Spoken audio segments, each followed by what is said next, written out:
नमस्कार दोस्तों, बालकांड दोहा नंबर 35। कवन सो काज कठिन जग माही, जो नहीं होई तात तुम पाई। जस मानस जेहि विधि भयउ, जग प्रचार जेहि हेतु। अब सोई कहूँ प्रसंग सब, सुमिर उमा वृष केतु। यह रामचरितमानस जैसा है जिस प्रकार बना है और जिस हेतु में जगत में इसका प्रचार हुआ, अब वही सब कथा में श्री उमा महेश्वर का स्मरण करके कहता हूँ।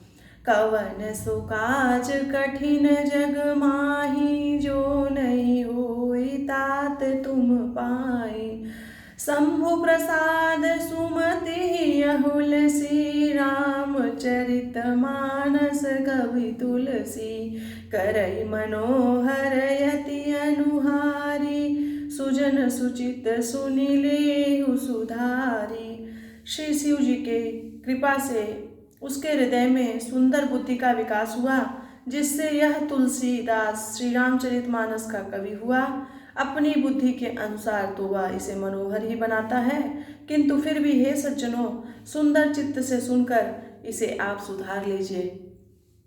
सुमति भूमि थल हृदय अगाधु, वेद पुराण उदधि घन साधु।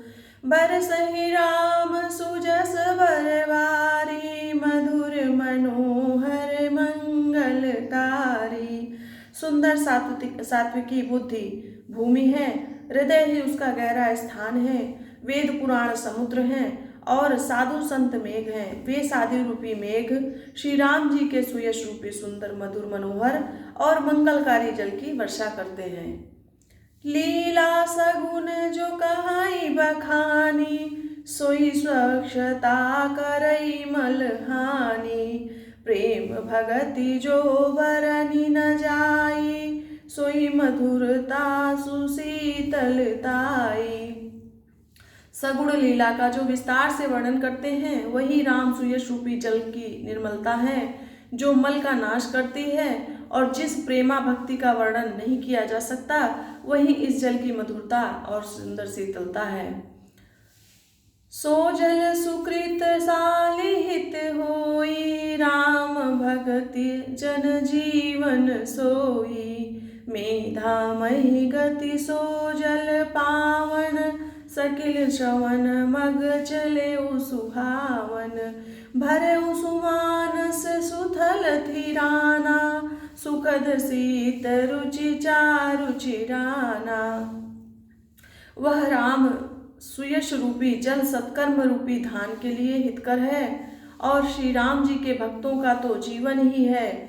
वह पवित्र जल बुद्धि रूपी पृथ्वी पर गिरा और सिमट कर सुहावने कान रूपी मार्ग से चला, और मानस हृदय रूपी श्रेष्ठ स्थान में भरकर वहीं स्थिर हो गया। वहीं पुराना होकर सुंदर रुचकर शीतल और सुखदायी हो गया।